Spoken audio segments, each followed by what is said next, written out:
Oyetola, who gave the reassurance while receiving the representatives of the Nigeria Air Force in his office at the State Government Secretariat, commended the Nigeria Air Force for siting the project in the state. The governor, who recalled that the airstrip was first used in 1936, noted that the development of Ido-Osun Aviation City project in collaboration with the Nigeria Air Force will go a long way in ensuring accelerated economic transformations, adding that his administration exhibited resilience in the face of daunting challenges, including the procurement of more hectares of lands in Ido-Osun and Kelebe in achieving Ido-Osun Aviation City project for the benefit of the citizenry.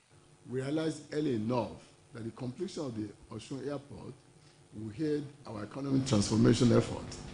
We, however, became helpless when confronted with the humongous amount required to make the dream a reality, especially in the face of competing demands in a depressed economy.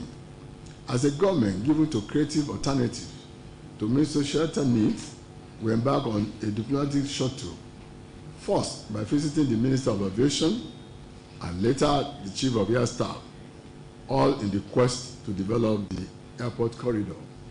In his remark, Chief of Air Staff, Air Marshal Oladayo Amaho, who was represented by Air Vice Marshal Moses Onelede, lauded Governor Oyetola for his commitment towards infrastructural developments which crystallized the Ido-Osun Aviation City project, particularly designed towards engendering formidable aviation sector in the state of Osun, offering reliable flight operation to various destinations across the country. The State Commissioner for Works and Transport, Engineer Remi Omowaye, while recalling numerous efforts of Governor Oyetola in making the project a reality, said that collaborative efforts with the Nigeria Air Force has yielded positive results towards operationalizing Ido-Osun Aviation City project.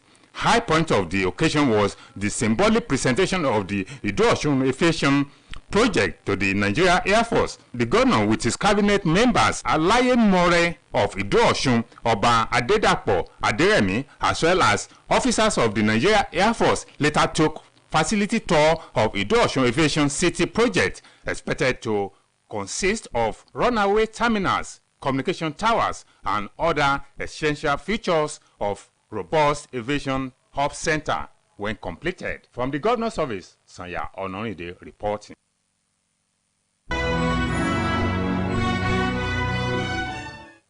Still on event in Nigeria, an Abuja High Court sitting at Maitama has granted bail to the former Accountant General of the Federation, Ahmed Idris. This is coming barely a week after the court remanded the former AGF in prison. In his judgment, the presiding judge, Justice Adeyemi Ajayi, adopted all the terms and conditions of the administrative bail the Economic and Financial Crimes Commission, EFCC, earlier gave the ex-AGF and his two co-defendants. Information has it that in line with the due process and supremacy of the law, the defendants are still entitled to bail irrespective of the enormity of the allegations against them.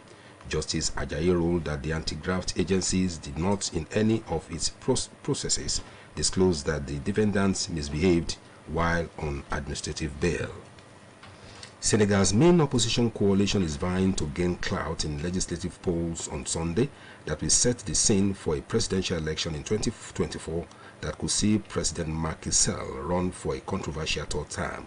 Tensions have run high in the politically stable West African country since violent protests broke out last year after Sall's main opponent, Ousmane Sonko, who came third in the last 2019 presidential election, was arrested on rape charges, an allegation he denied.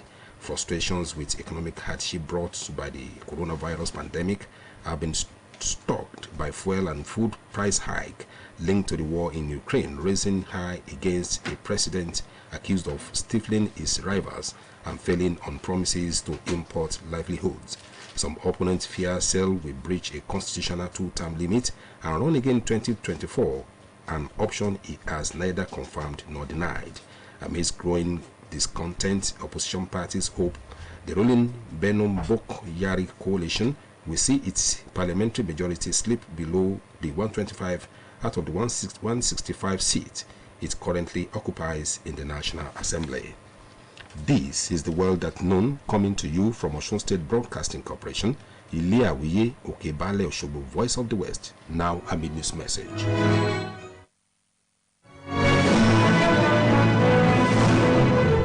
Peace and tranquility are essentials of stability. Let's embrace peace at all times.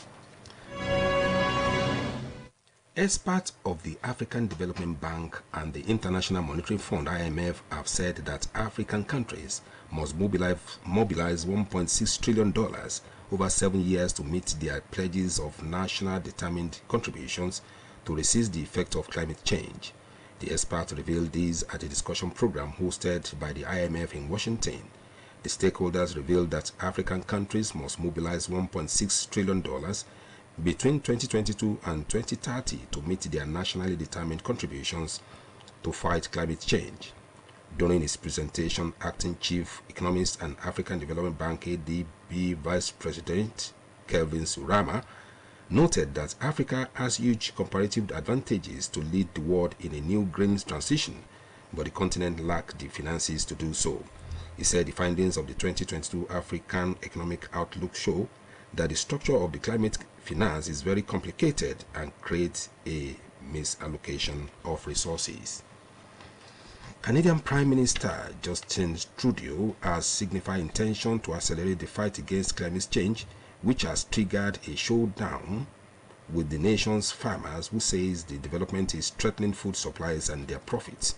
Canadian government is proposing to cut 30% emission from fertilizer by 2030 as part of a plan to get to net zero in the next 3 decades.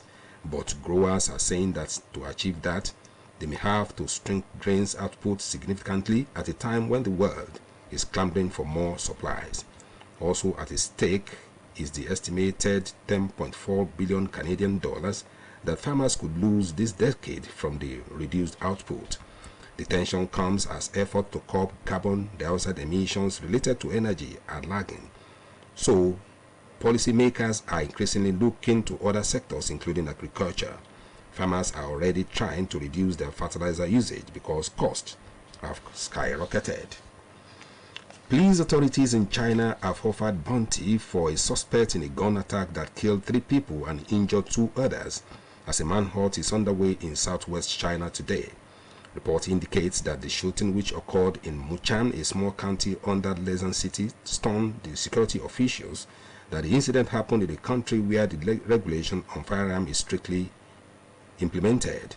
Police sources disclosed that the felon has been identified as Li Quan, a 36-year-old police officer, decorated for bravery last year after saving an elderly man and a woman, joining in 2 separate instances. Report says police authorities have offered about $20,500 reward for anyone who provides effective clues or captures the suspected felon. And here again are the highlights of the World at Noon. Governor Adegboyega Oyetola said that he remains focused towards infrastructural development in transforming the economy of Osun State, southwest Nigeria. Senegal's main opposition coalition is vying to gain clout in legislative polls on Sunday that will set the scene for a presidential election in 2024 that could see President Macky Sall run for a controversial 3rd term. Prime Minister Justin Trudeau has signified intention to accelerate the fight against climate change, which has triggered a showdown with the nation's farmers, who says the development is threatening food supplies and their profits. A manhunt is underway in southwest China today, with police offering $20,500 bounty for a suspect in a gun attack that killed 3 people and injured 2 others. And that was the World at Noon by Adeni Kende. News Talk by core members serving with OSBC Radio News and Current Affairs Department, Ayomide Opatumbi, chronicles the effect of the Big Brother Niger reality show on the involvement of Nigerian youth in politics. Big Brother Naija is a TV reality show where contestants live in an isolated house for certain months and compete for a large cash prize. Big Brother Naija has contributed a lot to the entertainment industry in Nigeria, even as it had equally been seriously criticized for showing indecent scenes of nudity and the likes. It has also introduced rich content into the program that explores culture, religion, education, and health issues. It has also been said to be of great impact to the youths in different ways, both positively and negatively. While it is seen as a form of distraction to some, the show that keeps its viewers glued to their TV screen for over 3 months because they would not want to miss any of the activities or be left out in any of the drama or gist. The use of social media has been one of the powerful weapons that the youths use in making their voices heard. It has had different effects on the decision-making of many, just as it serves as a place where people share their views and beliefs on different issues. It would be recalled that in the year 2020, few days after the EndSARS, the Season 5 Big Brother Naija reality show, was when the EndSARS movement by the youth started. The movement, which started on Twitter before coming to reality, has been one of the changing force of Nigeria youth about politics and how they can bring about change in government. Now that a new season of the Big Brother Naija show has begun, many are of the opinion that it will be a source of distraction to the youths who are expected to have their positive impact on the forthcoming general election. Many believe that they have seemed to have abandoned their interest in the election and picked interest in the new season of the reality show. Newstalk believes that since the young people have recognized their power and are ready to deploy it in the next election, this is not a task for only the politically inclined. There is still an army of young Nigerians who are very interested in who becomes the next president, governor, or local government chairman. However, Big Brother Naija is where to find many of them now, whereas it is not an appropriate venue to properly sensitize and convince them with the right message to be part of the ongoing revolution for good governance. Different platforms have been used to demand peace because of its global reach, like the English Premier League for the Black Lives Matter protests in the United States in 2020. A section of the youth has, however, argued and still do argue that because they want to get the election right, they should not be deprived of having economic, social, and other activities. If politics is indeed a game of numbers, and the Independent National Electoral Commission had announced that 74.7% of newly registered voters are youths between the ages of 18 and 34, and this same demographic is the primary audience of BB Naija, Newstalk is of the opinion that what they should be doing is to take the message to them at their comfort zone. In the past, we have seen how BB Naija housemates addressed social issues like rape, drug abuse, and mental health issues with their daily tasks. Hence, it would not be out of place to see the 2023 general election dominate the daily tasks during the 7th season. At this juncture, we recommend that rather than call for a suspension, political advocates and social crusaders should look into how to tap into the power of Big Brother Naija to reach more young people and harvest their passion and numbers to drive social changes. That news talk by Ayomide Opatumbi chronicled how the Big Brother Naija platform can be used to reach out to the youth and sensitize them on how they can deploy their rights in the next election. The script is presented by Temitope Olaiwola. For more about us, you can visit www.osbcng.org. Thanks so much for listening to The World at Noon. Good afternoon.